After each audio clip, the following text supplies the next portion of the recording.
A warm welcome to all our participants, students who have joined this Meet the Team event of the Meghnad Desai Academy of Economics. So I'll first do the introductions. Okay, so I'll start off with me.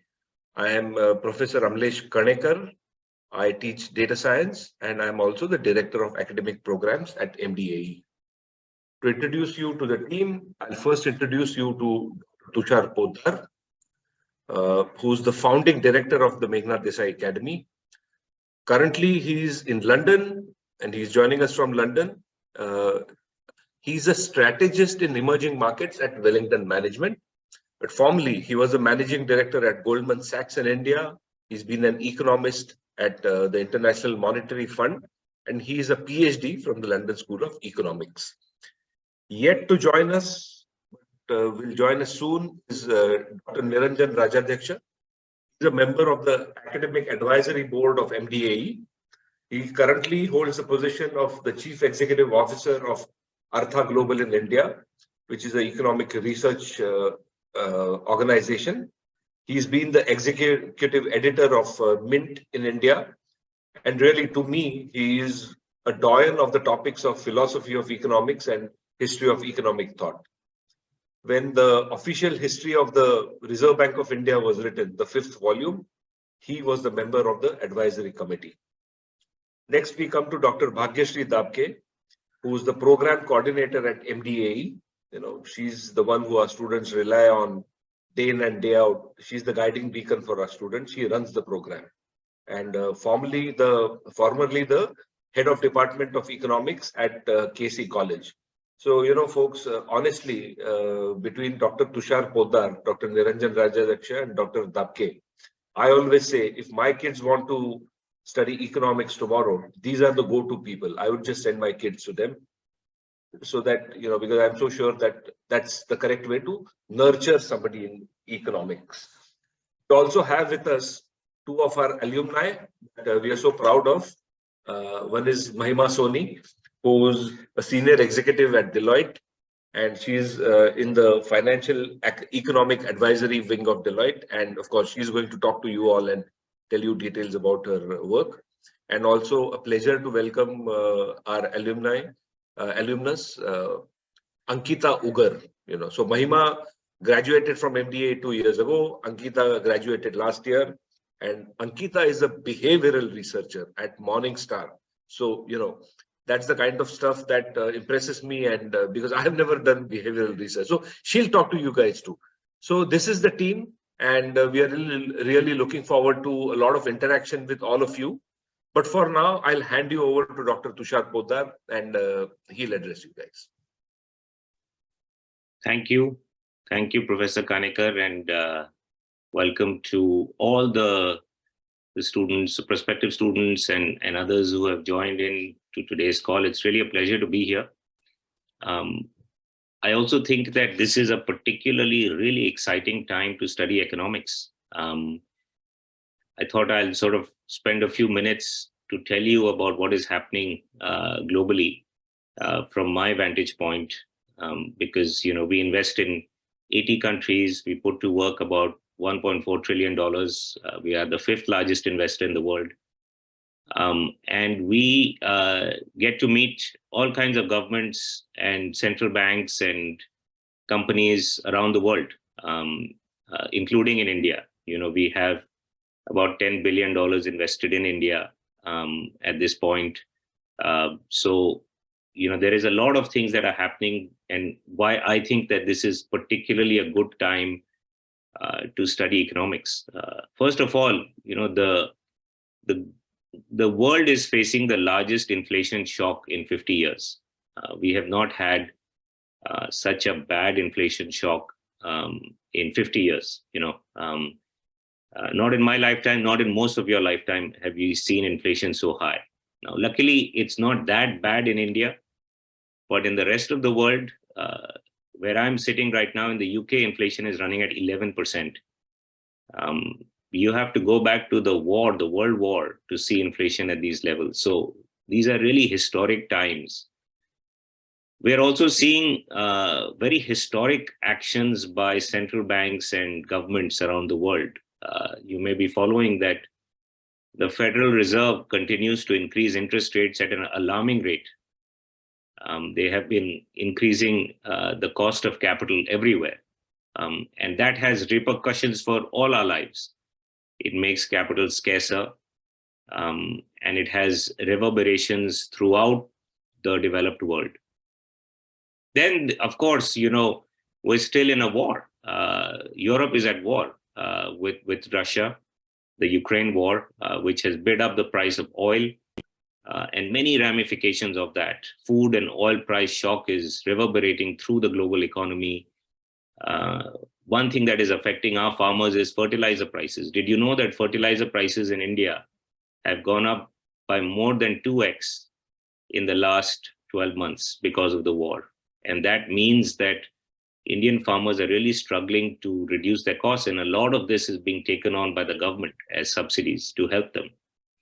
But food prices are rising everywhere. Oil prices are rising. I'm sure those of you who drive car or two-wheeler or pay for taxi and other services are seeing the prices rise.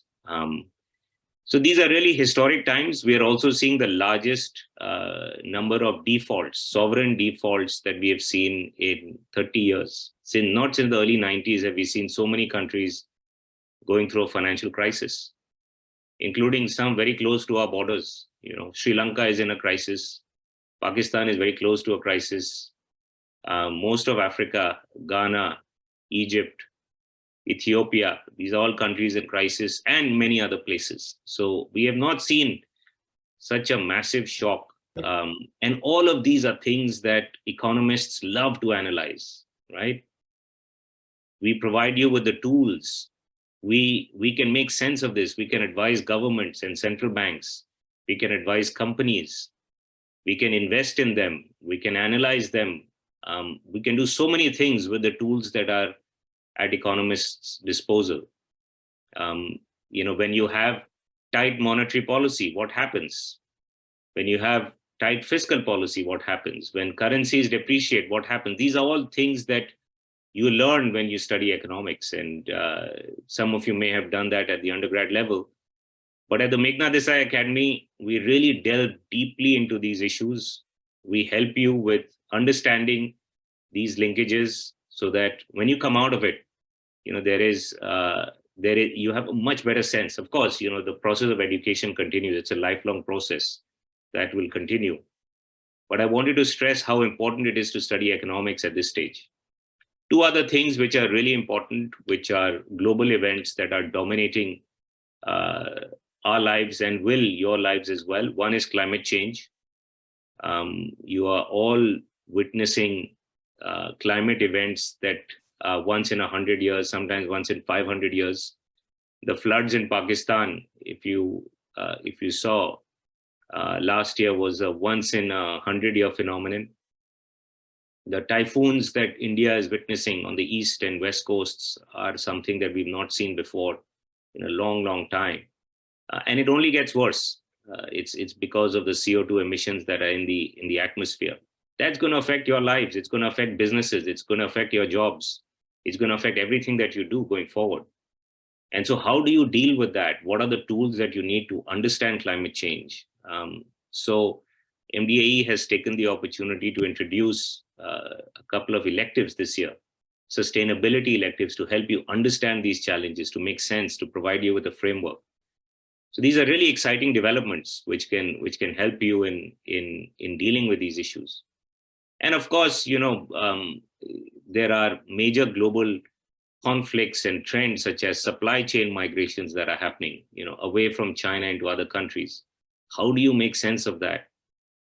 All of these things, you need to study economics. You need to delve into frameworks. You need to study this with data to try to understand this.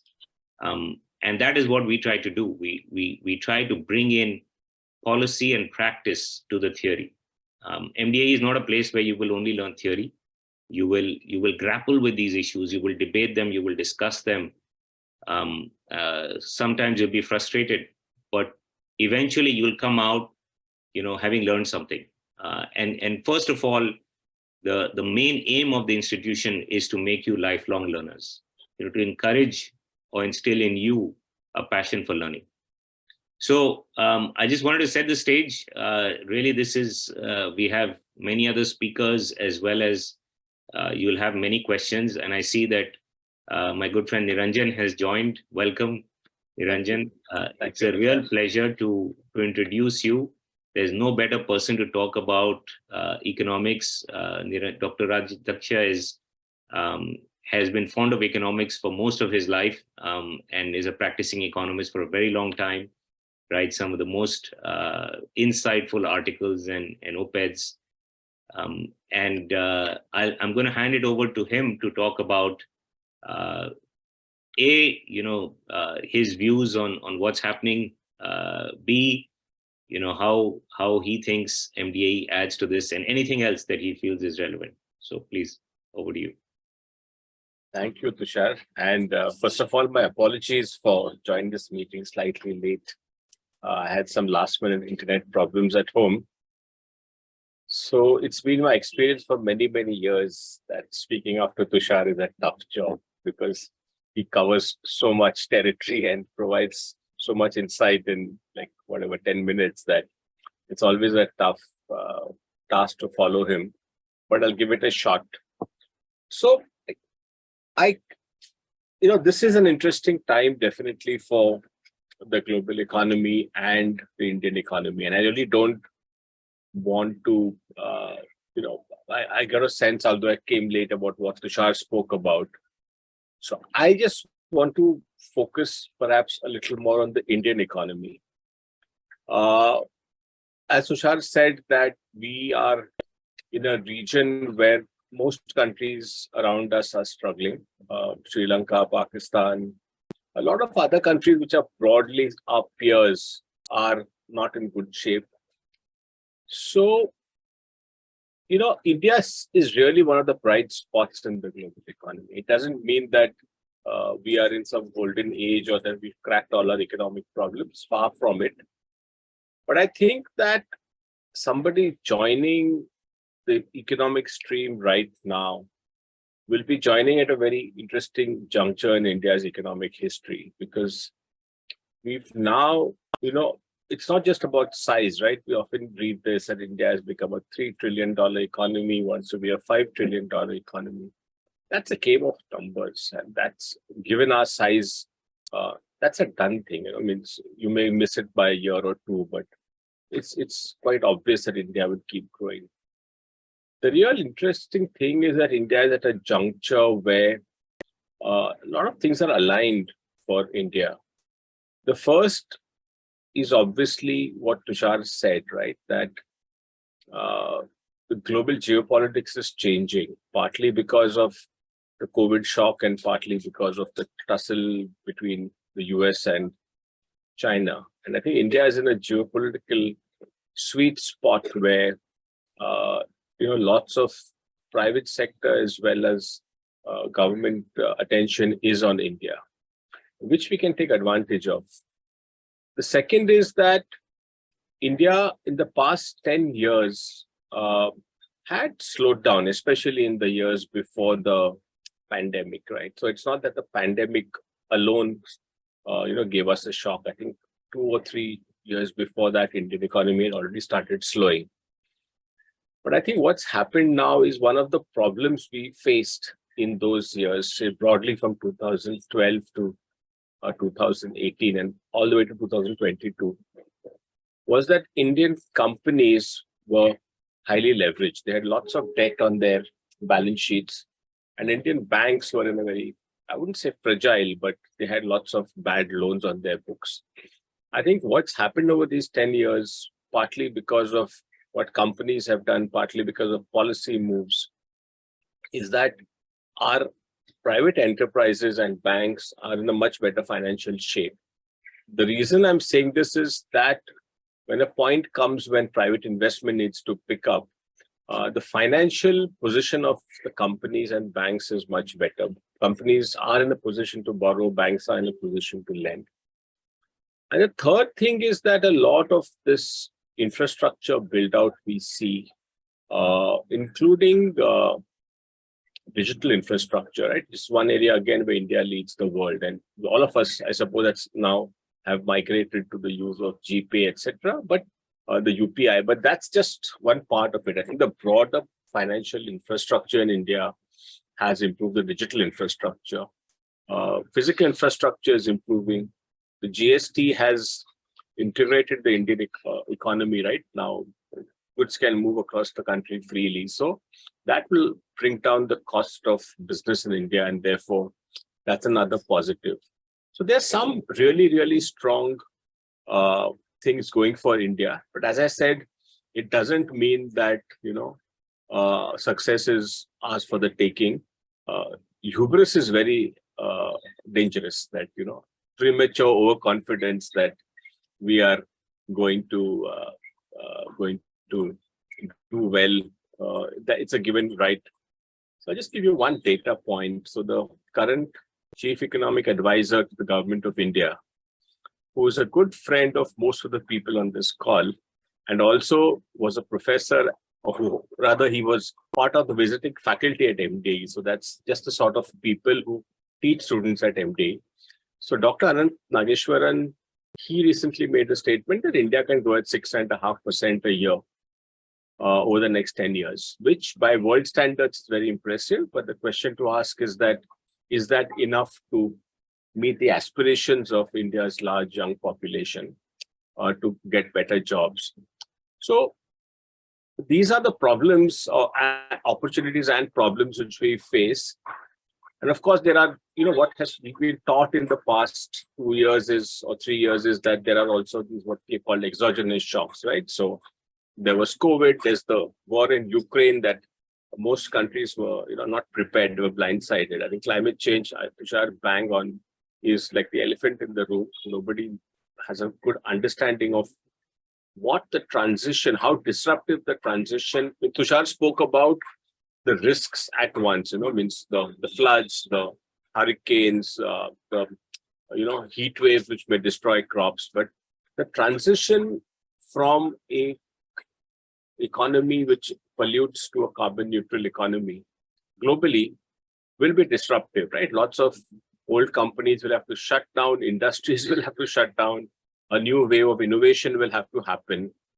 And that will create very unique policy and economic challenges.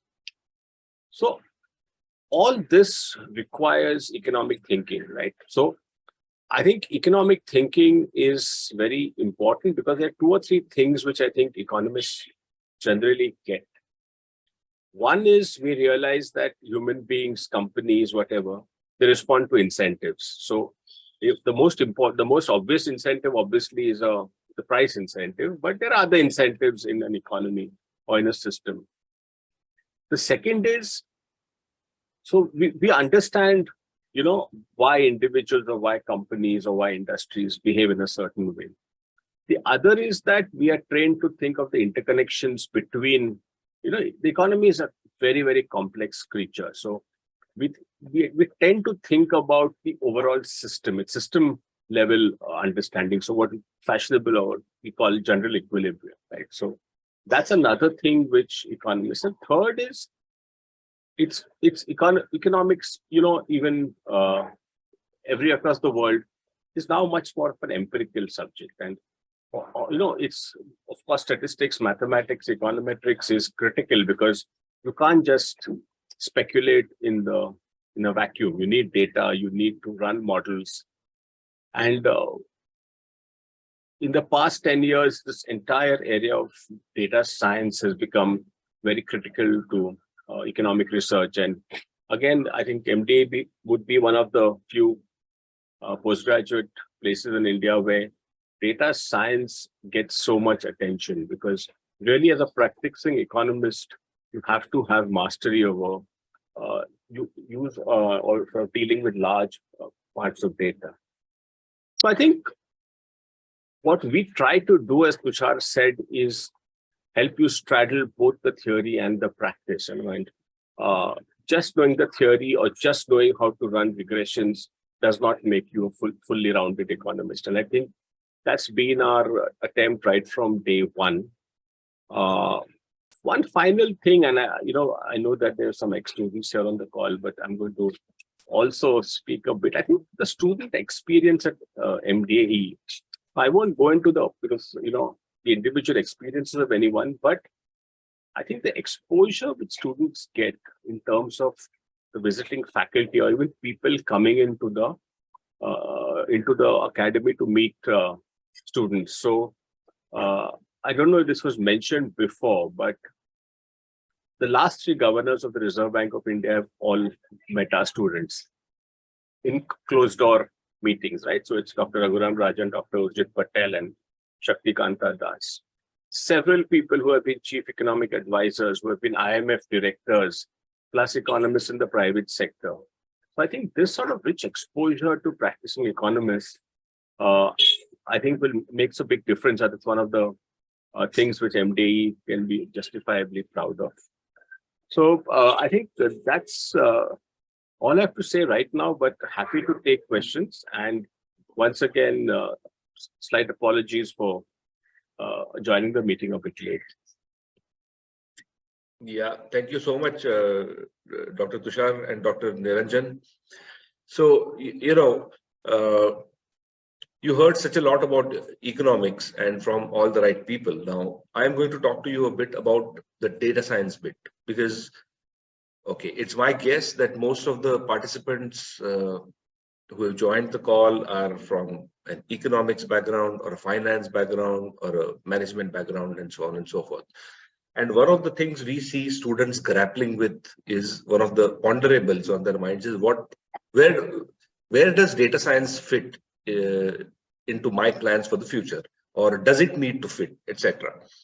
And a lot of students, parents ask me this question. And to be honest with you, I was a career technologist, so 32 years purely in the IT industry. I was very fortunate to come to MDAE as a teacher, because then I mingled with all of these economists, exchanged ideas with them. And out of that came a theme, which is what I'm going to talk about. Okay, so let me share my screen, and I won't bore you too much, a couple of slides maybe. So there are 2 slides I am particularly eager that all students see. This is the first one. Okay. And before that, let me go to a much basic slide, right? Okay. So I say, a lot of students ask me, why should one learn data science to have a successful career? And in very simple terms, I feel it's like asking, why should I breathe to live? Or to which fields is data science applicable? And it's like asking which bodily functions depend on breathing, because we believe data science is critical to all fields of study, research, practice, and business. And when I do proper, webinars on this topic, we have a lot of examples on how data science is figuring in sports, how it is figuring in healthcare, how it's figuring in finance, etc., etc. Hopefully one day I'll be able to address all of you at your colleges. But really the picture I want you to focus on is this. It is never my recommendation to students that learn data science and that's it. Okay. Now, if you think of what Mahima, who's on the call today, what she works with, she works with economics. Okay, so boxes like commercial banks, central banks, credit rating, all of that, or some of these mutual funds, some of these go close to what she's practicing. Or if you talk to Ankita, then she's into capital markets, right? What you have to understand is, and this is my submission to you, is these domains where you are going to make your careers finally, I want you to think of them as verticals. But all of these verticals require a foundation which appear as horizontals. Now, these are just words, vertical and horizontal, but it's a very good paradigm. And all of us for a long time have known that everybody has got to be technology savvy now. Well, other things are entering into this, tower of horizontals, as I say. And the one thing that is definitely coming in here is data science. Okay. Now, yeah, I made a statement earlier that it's not possible to have a career without data science. Maybe that was a bit too extreme. What I will tell you is your career trajectory, wherever you go into any of these verticals, will really take off if you know these things, at least if you are familiar with these things. And that is why our recommendation to students is your careers, the next 40 years is going to be your career spans. Okay. You are going to be multidisciplinary professionals. Okay. And one of the disciplines that you definitely need to inculcate is data science.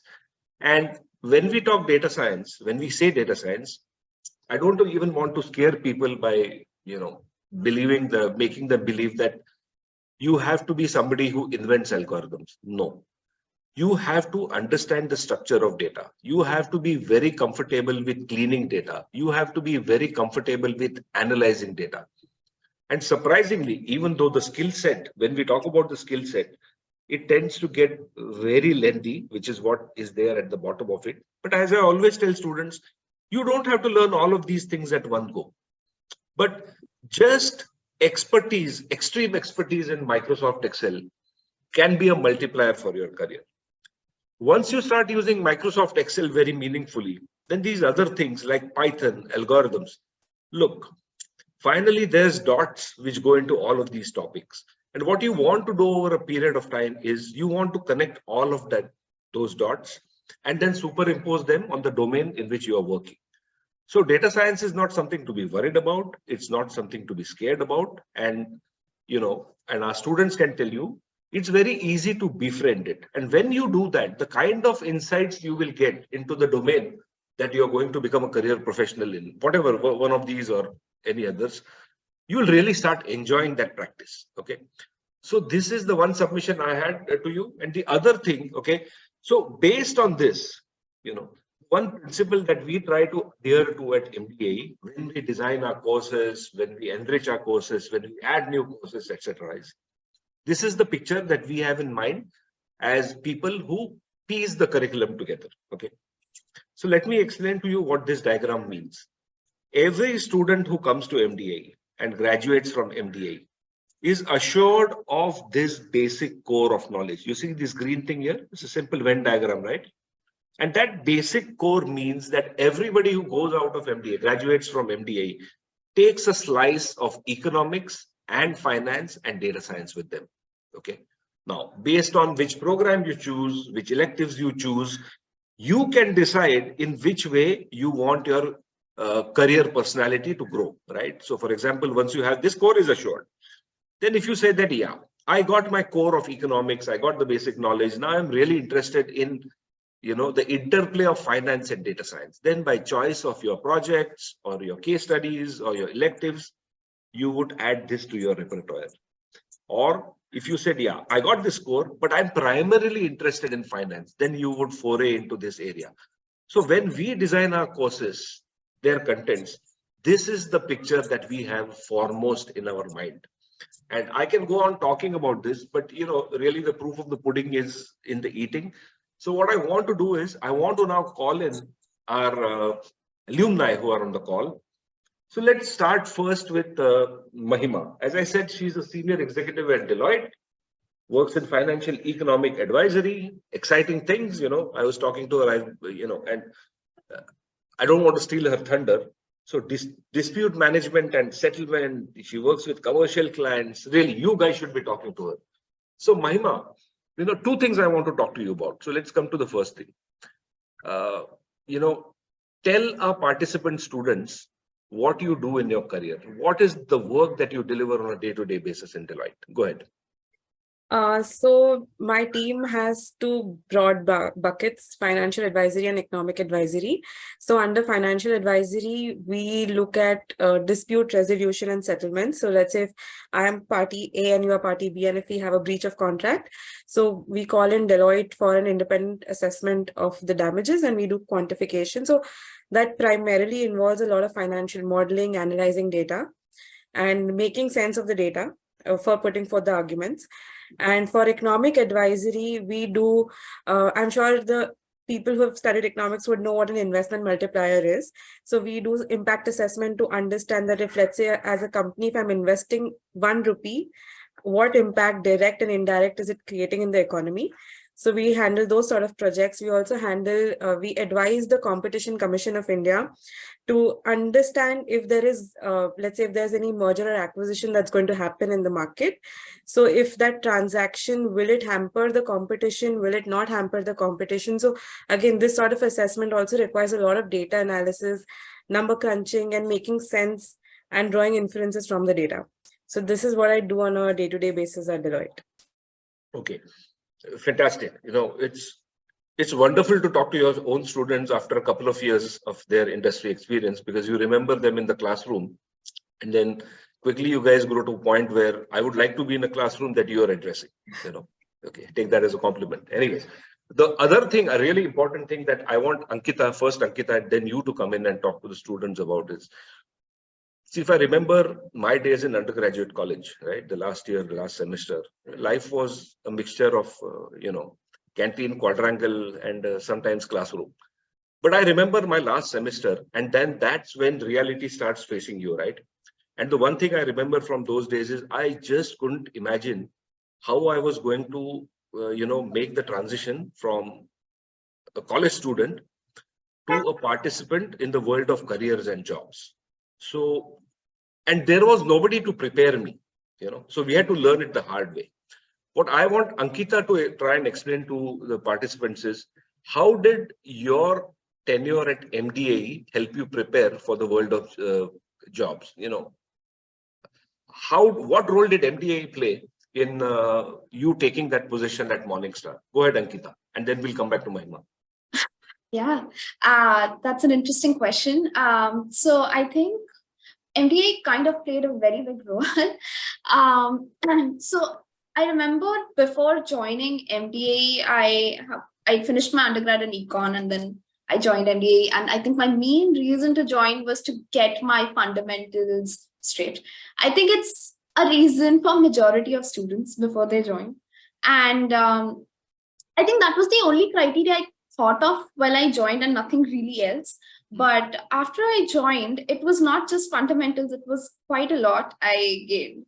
So so here, a brief about like what I do and how MDA helped me was, at Morningstar, I do a lot of researches. We try to understand investor and advisor behavior, and we conduct experiments and surveys.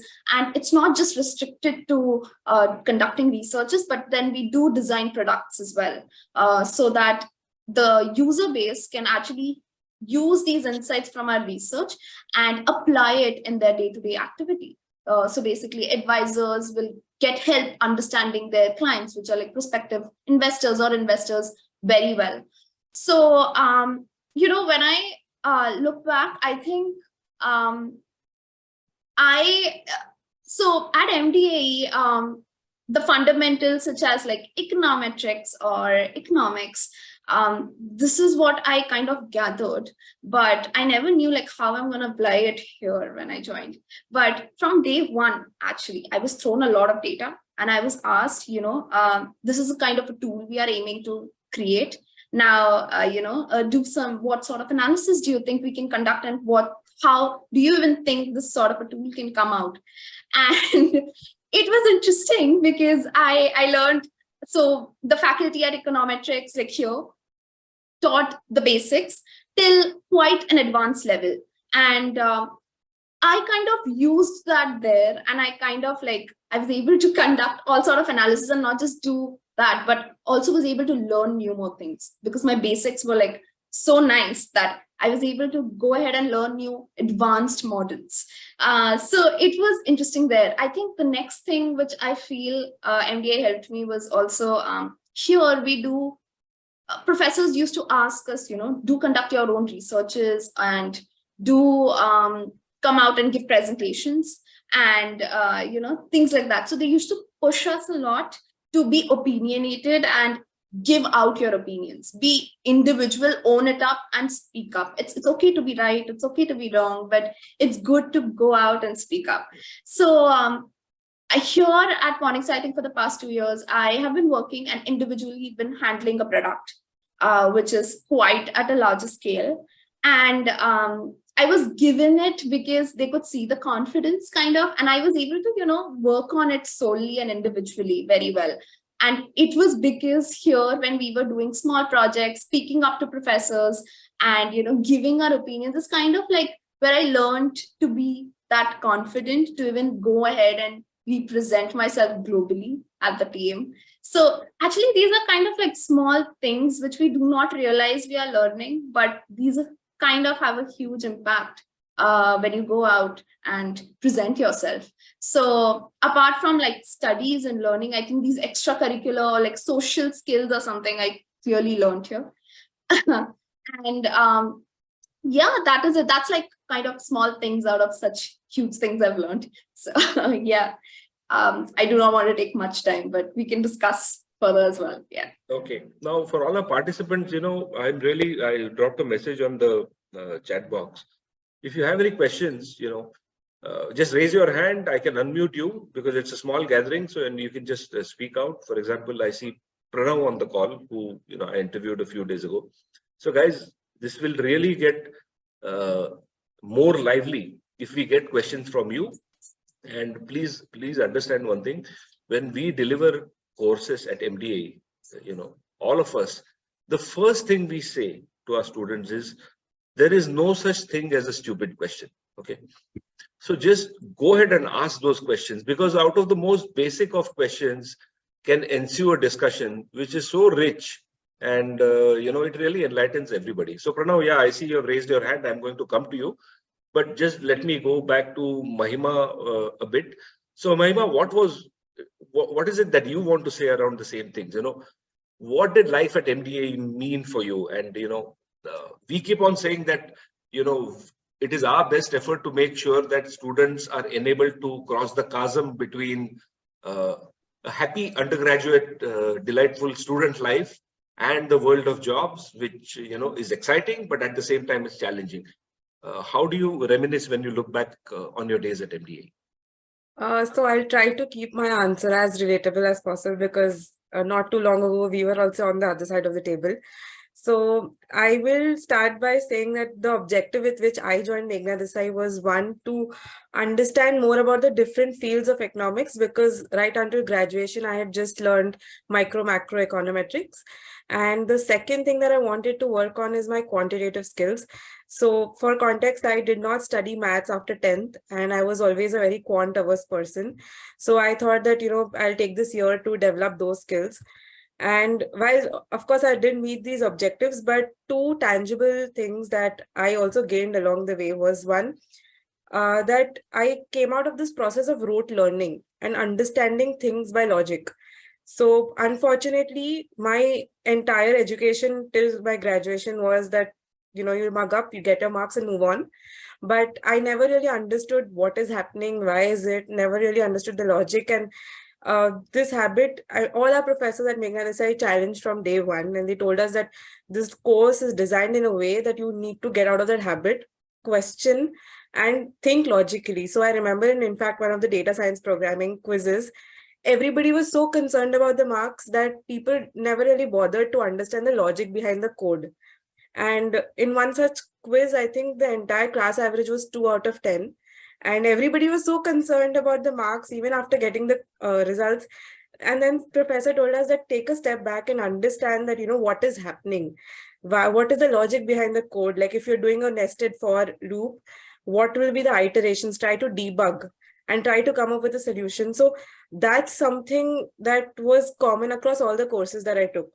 And this is a very important skill, because once you get out in the real world, rote learning will obviously not help. So you need to think logically, think with structures, framework.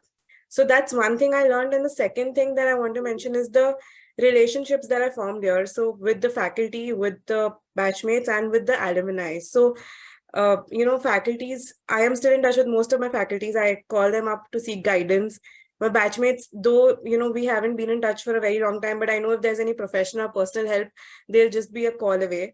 And even with the seniors, so I know that this institute is pretty young right now, but just like last week, I spoke to one of the alumni. I needed some help, and I spoke to her and I told her that, can I please get in touch with you? And within 5 minutes, she replied saying that, yes, let's connect over the weekend. So it's a very strong knit community that you will be entering. And I think that is something that I remember Meghnad Desai like the past 1 year for. Yeah, wonderful to hear. So, Pranav, I have unmuted you. If you have a question, please go ahead and ask. Yes, sir. Good evening. I have a question for Dr. Tushar.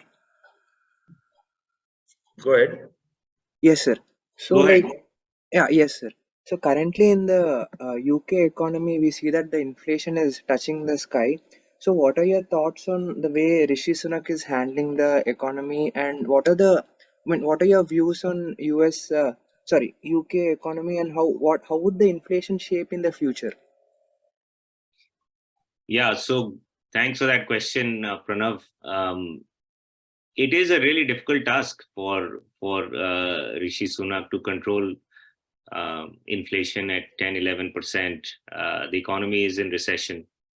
So what has happened in the UK is that it has really suffered because of the war in Ukraine. It's had a very large shock to energy prices and food prices. And then there is the structural shock of Brexit. A lot of workers have exited. So the labor force has shrunk. And that has meant that workers are not available. Plus, it's going through a series of strike action, because when you're suffering from 10-11% inflation, all the public sector employees want wage increases, right? But if you start giving them 10% increases, then inflation continues to increase and accelerate, right? It's a wage price spiral. So the first thing that Rishi Sunak did when he became prime minister is to come up with a budget which was very contractionary or tight. He increased taxes and he cut back spending. He needs to get the fiscal deficit down so that interest rates can come down. One of the problems that happened with his predecessor, the short-lived Liz Truss, the disastrous few weeks that she had, was that she basically gave a very expansionary budget where she gave massive tax cuts and spending increases. And that meant that interest rates climbed through the roof. As a student of economics, we know that, when the government borrows a lot more, when it has a very expansionary budget, then interest rates will go up and that will lead to crowding out. And that is what was happening. So the first thing Sunak did was to reduce that deficit, reduce the government borrowing, and that has helped interest rates stabilize and also the currency stabilize, because there was a run on the pound as well. As we go through the year, I think it's going to be a difficult task. I think what he wants to focus on is to get out of the recession, to bring inflation down. A combination of tight monetary and fiscal policy will help. The fact that energy prices are no longer rising will help. He needs to move towards generating growth. This is not an economy which is like India, which generates 6-7% growth. This is a 2 to 3% growing economy because it's a rich economy, right? Its per capita income is, maybe 10x that of India, and its wealth per individual is also about 25x or something. So it's a very wealthy and rich economy, but it's not growing so fast. So he has to get the economy to grow. And that involves getting the incentives right. So I think it's a big challenge. He's got the right ideas. I think it's going to be challenging to do it in 1 year. He has only that much time. So we'll wait and see what happens. Of course, the global economy will matter a lot as well to this endeavor. But good question. Thank you, sir. Sir, one small thing. I've read that he has done something regarding, illegal immigration, cut the illegal immigration. So that is in response to cut short the demand, right? So that when there is lower demand, there is no higher inflation. Is it in those lines? No, I think illegal immigration is always a political issue, because you can get people from everywhere come in. I mean, the same as in India, we want to curb Bangladeshi refugees and Pakistani immigrants and other country immigrants. So it is a big issue politically, and it's an easy way to board an illegal boat and to come here. So I think that is more political than economic. I think on the economic front, he's actually trying to increase legal immigration into UK because of the shortage of workers. He's trying to get more high-skilled workers to come. So if you were to come to the UK to study, you can work here for 2 years, after your studies. You have a visa to work here, and it's getting easier to get a job here.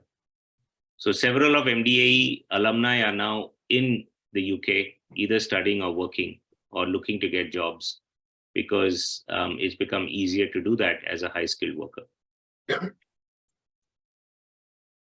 Thank you, sir. Thank you. Okay, so there's a very, very specific question, I can't see the name because it's anonymous. How about internships and placements? So assume you are asking what's the deal with internships and placements at MDAE. So at MDAE, we are extremely focused on placements.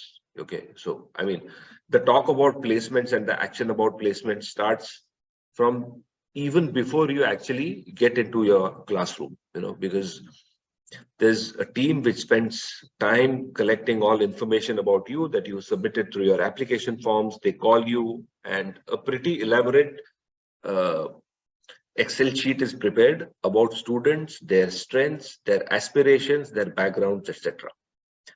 The placement process starts on day one. The head of placements invites students to apply to be part of what is called as a careers committee. Okay, so like all top colleges, placements at MDAE, the efforts are driven as much by students as the management, right? So about 5 students are selected to be part of the careers committee, and a very methodical approach is taken. Of course, there is a huge number of companies which have recruited from MDAE in the past, and they keep on coming back to campus. So we have a proper on-campus recruitment program. Companies visit, interviews, tests are held. There are proper rules about students applying for jobs, etc. And I'm happy to say that last year, for example, we placed 75% of our students. And the obvious question would be, how about the other 25%? A lot of our students are desirous of studying abroad right after MDAE. So they kind of opt out of placement. So the placement situation at MDAE is brilliant, in my opinion, because we are really focused on it. And the same goes with internships. We encourage our students to take up internships. And in fact, data science, internships or a capstone project is one of the ways to collect a certain number of credits. Now, we also counsel students a lot because, there are some students who want to spend the entire 1 year going deeply into academics. Okay. So in the case of data science, for example, they would be better off doing a capstone project within the academy, something related to data science. Then there are some students who I guess are the outgoing type or extrovertish. Okay. So after 8 months, they feel that they've had too much of a classroom experience. They start looking out for internships. And we help them. The companies that come on campus, some of them come seeking internships. And there are other opportunities for full-time jobs. So we actively encourage internships and placements. That's the short answer to your question. I would also add one more thing here to what Professor Kanekar said is MDA's mentorship program. So, if you're a student at MDA, you are paired with a practicing professional as who's going to be your mentor. Both Dr. Niranjan and myself are mentors. Every year we have mentees. And I think that is a very enriching program for students because, we spend time in telling you, okay, what are your strengths? We try to solve your problems. We try to give you, some direction, both in your studies and in your career. And in many ways, we stay connected even after you graduate. And that relationship, I think, is a cornerstone of what we believe in, which is that of lifelong learning and lifelong relationships. I think Mahima mentioned that, it's a small community, but it's a very rich community of people who are constantly engaging with each other and mentoring and helping each other. So we, as mentors, we also help in suggesting things that you could do to increase your chances of placements or companies that you should apply to or places where you can get interns, etc. And all our mentors are either working as professionals for many years or in high positions, so they can They can really provide you with good career and academic advice. And of course, not to mention the speaker series program, which I think brings tremendous value to students. So, we get corporate leaders, leading academicians to come into the academy and address our students on a really important topic. And I think that really adds value to the students. So, if you're doing a program in economics and somebody who has practiced that subject for 30 years come in and addresses the students, and it's a small classroom, so you really get an opportunity to talk one-on-one with professionals. So the speaker series program goes on all throughout the year. So I think the mentorship program, the speaker series program, the internships, the placements, the capstone projects, this is what, it's really the superstructure which sits on the basic, on top of the basic program, which itself is rigorous. Now, to go back to Mahima and Ankita, I don't see any more questions, and I would really encourage students to post their questions or raise your hands. I'm happy to just unmute you so that you can talk. So, Mahima and Ankita, one of the things that students talk to us, okay, as an academy, we say that our program is designed to be rigorous, okay? And some students are a bit apprehensive about it. So I think, Mahima, you touched on it briefly, but if you can put the whole rigor thing into perspective and, because I think the way we practice rigor at MDAE, all of our students finally get to enjoy it rather than be intimidated or, come under pressure. So is there something you want to say about the rigor at MDAE and what was your experience in that regard?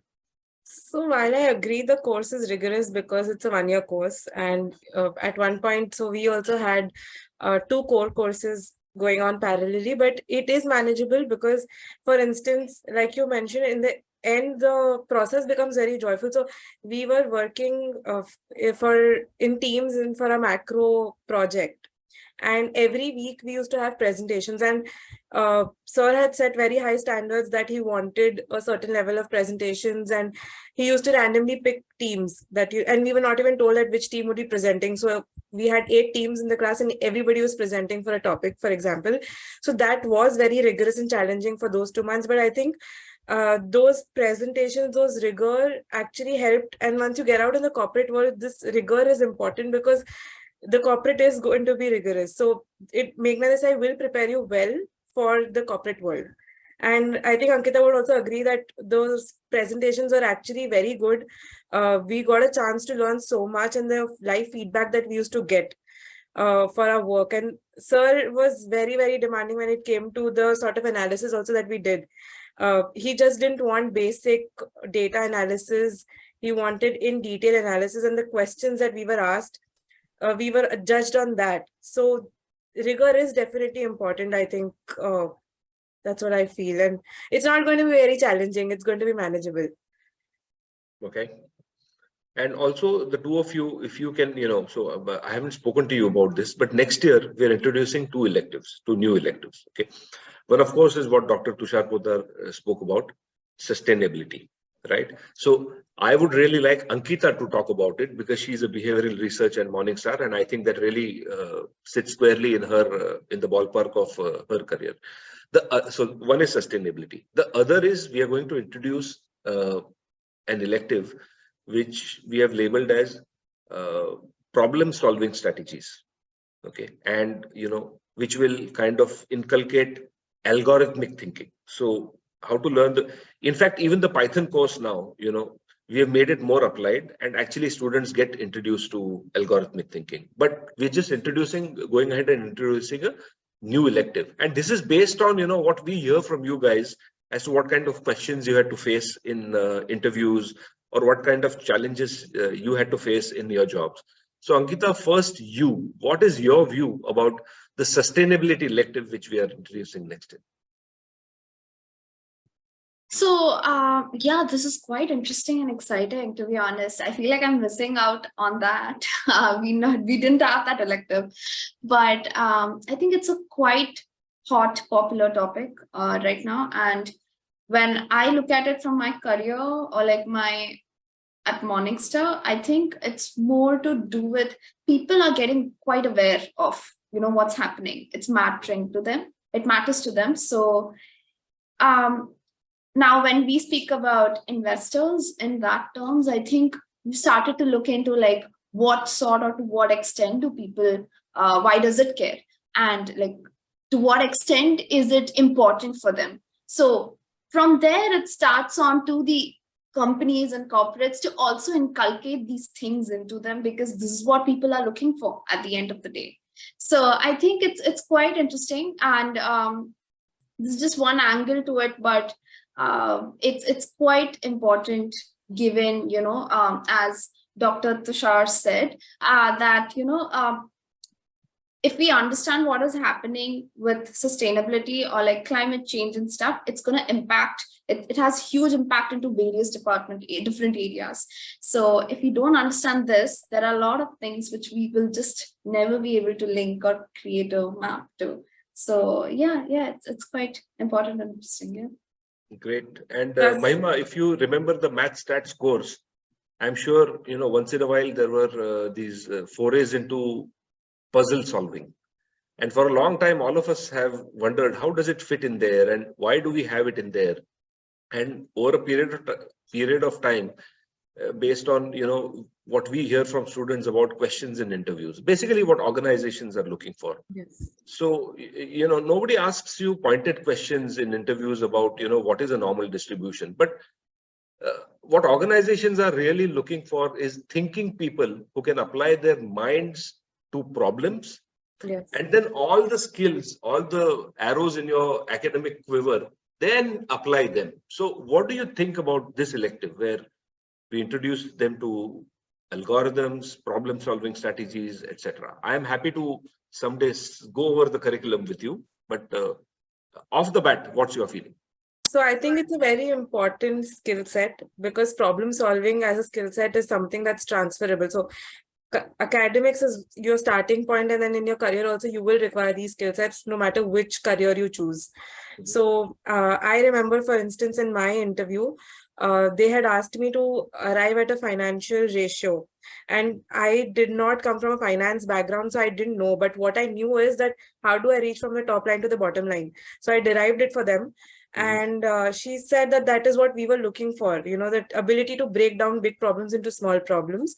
So I think as a formal course, this will be very, very beneficial for students. And just to add on the sustainability, so we, like within Deloitte also, we have a separate practice which is set up for conducting impact assessments for in this space. So they have a team which is dedicated towards ESG, and they conduct rigorous analysis audits for our clients. So having this formal course will also help somebody who wants to pursue a career towards sustainability or impact consulting. So both the courses are, I think, a beautiful addition to the existing curriculum. Yeah, I think, the sustainability course will finally go on to include sustainable finance, impact investing.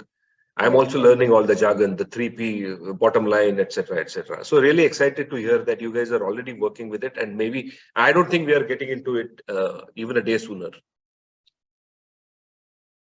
Okay, so I think we are on the hour now. So Dr. Niranjan, Dr. Tushar, if you have anything to add, or Dr. Dakke, you can please feel free to come in. I don't see any more questions or raised hands. Yeah, hi Amrish. I would just like to say a few things here. I think apart from finance, data analytics, micro, we at the academy also teach policy courses, and our policy courses are doing extremely well. We have excellent teachers, and we teach behavioral and experimental economics. And I think Ankita can talk more about it, because today everywhere, even a finance decision, when it's taken, a lot of behavioral science is being used. So I'm sure Ankita can talk more about it. Yeah, Ankita, I think you said you're using it everywhere, right? Yeah. So I think behavioral economics was a complete new subject. So when I joined MDAE, I was introduced to the subject here. So before this, even in my undergrad, I never took this up. And I think it's a month course. And we went from like scratch, like complete basics to advance.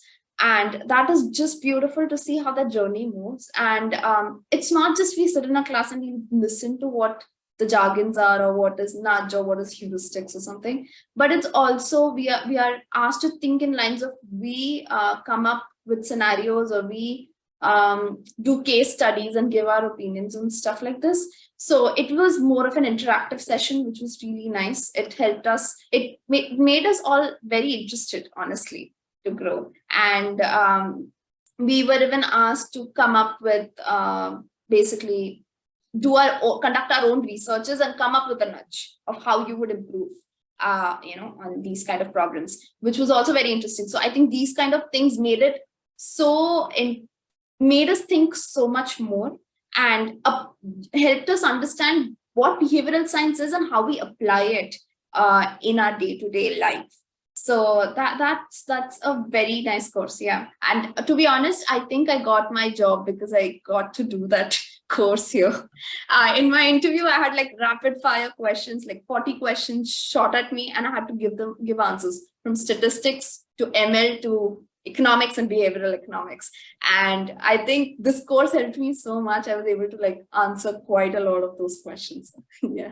Yeah, I think I wish Dr. Anirudh Tagat, who teaches behavioral economics, were on this call, because it must be an amazing course, because I've seen this kind of a life-changing impact that course has on several people. Like, last year we had a student, Yash Wagale, and all throughout the early courses, yeah, he was there, attentive, etc. But he was not in his element, and I used to keep on talking to him.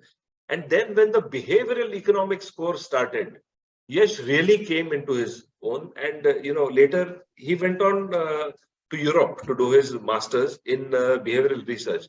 And he was telling me before he left that everything was fine. He was enjoying the program, but he said things really came alive for him in the behavioral economics course. So it is just one of those courses, which for some students can really be a life-changing experience.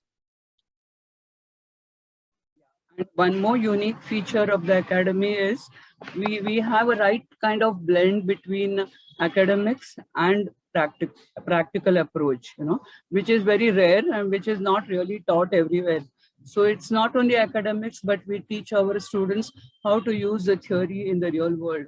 So when they start working, they're ready to work in the corporate sector, especially because you can see here on the panel, we have two practicing economists, Dr. Poddar and Dr. Niranjan, and they are the members of the academic board, and they do help us in framing the syllabus, So, and that's why I'm saying we have a good blend of academics and the practical aspect of economics and data science. And we have our director, Amlesh Karnekar, who has worked in data industry for a very long time. So when he teaches, he brings in, again, not only theory, but how you analyze data when you do research or when you start working.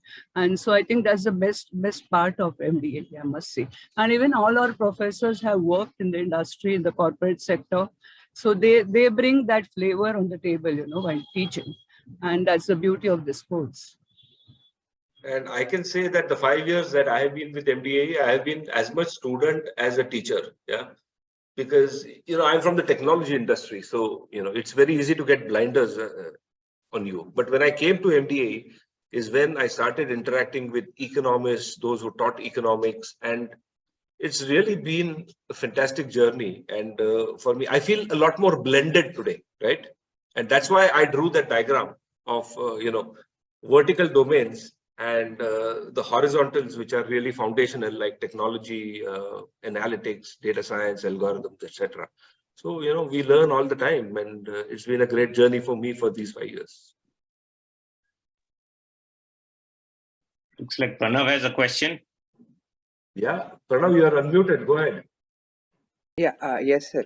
So actually, let's say a student is admitted to the course 8 months prior. So like generally in the placements, the highest package is 15.5 and the average, I guess, is 8. So what can a provisional student do from now so that he can get in hand of 30 LPA? I mean, there are few things which money can't buy, right? That is true. Yeah. So look, Pranav, I want to have a different conversation with you. Happy to have it now in front of everybody, and we can continue to have it till you hit the classroom. Okay. Let's not aim at increasing salary, right? Let's aim at increasing the learning. So the salary will take care of itself, Pranav. Just focus on the learning. So there are 8 months, and I told you in the interview that I am really eager that you keep on interacting with us, right? So start on the basics of the mathematics course, talk to us. I am happy to give you case studies in Excel even before you come to MDAE. All of that, once you build value, the salary is a dependent variable, Pranav, right? Let's build the skill set. The salary will take care of itself. Okay. Now, I don't think I gave you the answer that you expected, but I gave you what, with my experience, I think is the best answer. The salary will take care of itself. Tushar, you want to come in here? Yeah, I think going back to what Ankita said, she was asked 40 questions in a rapid fire, and it depended on how well she did, right? And that sort of determines your job. I typically interview, maybe 50 to 75 people in a year for whatever positions we have available. And, if you are much better than everybody else, if your learning is much better, guess what? You're going to get the job. You're going to get the bigger salary. So I think Dr. Kanikar said it exactly right. Don't focus on the salary level, focus on your learning. If you have the skills, if you have the merit, the companies will bid for you. There's a bidding war for you then, if you are so well qualified. One of the things that Dr. Niranjan was mentioning, apart from everything else that's going on in India, I think that one of the things that's happening is that it is becoming a much more of a meritocracy, where talent is getting its worth. It's not that you need to make calls to ministers and to bureaucrats to get jobs.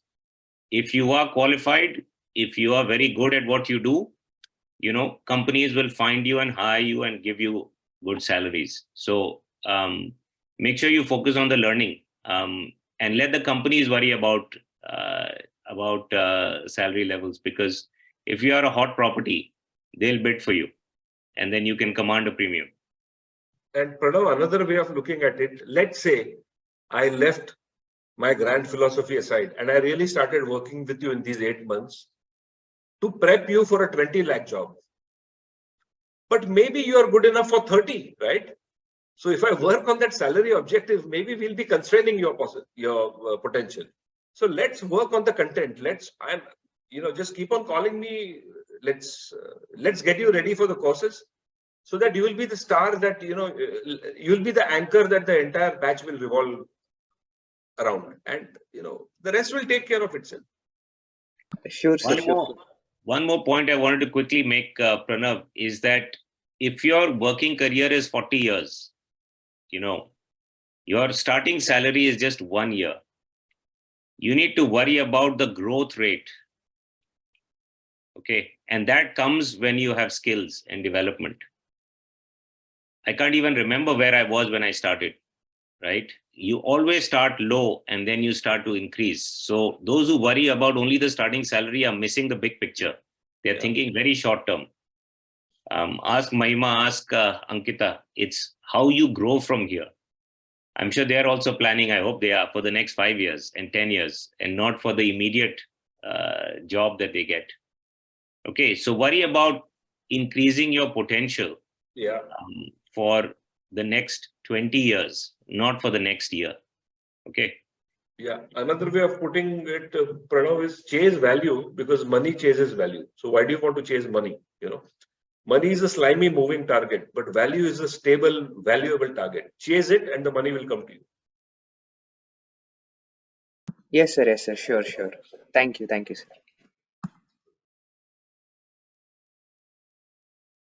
Okay, shall we? So I think we are done with questions. So guys, go ahead and talk to your sales representative. Get in your applications quickly, because seats are going fast, I guess. And there's always a limited number of seats that MDAE offers. It's not a huge program. It's not a large program. So make sure that you get in the applications quickly and go through the process so that you're not, left out. Okay. Once again, thanks a lot, students, for joining us, and all those on the panel, Dr. Tushar, Dr. Niranjan, Dr. Datke, and our alumni. Mahima, thank you so much. Thank you, Ankita. As usual, a pleasure for the team to get together and meet students, and looking forward to the next Meet the Team event. Thank you. Thank you. Thank you. Thank you. Bye, everyone. Thanks. Thank you.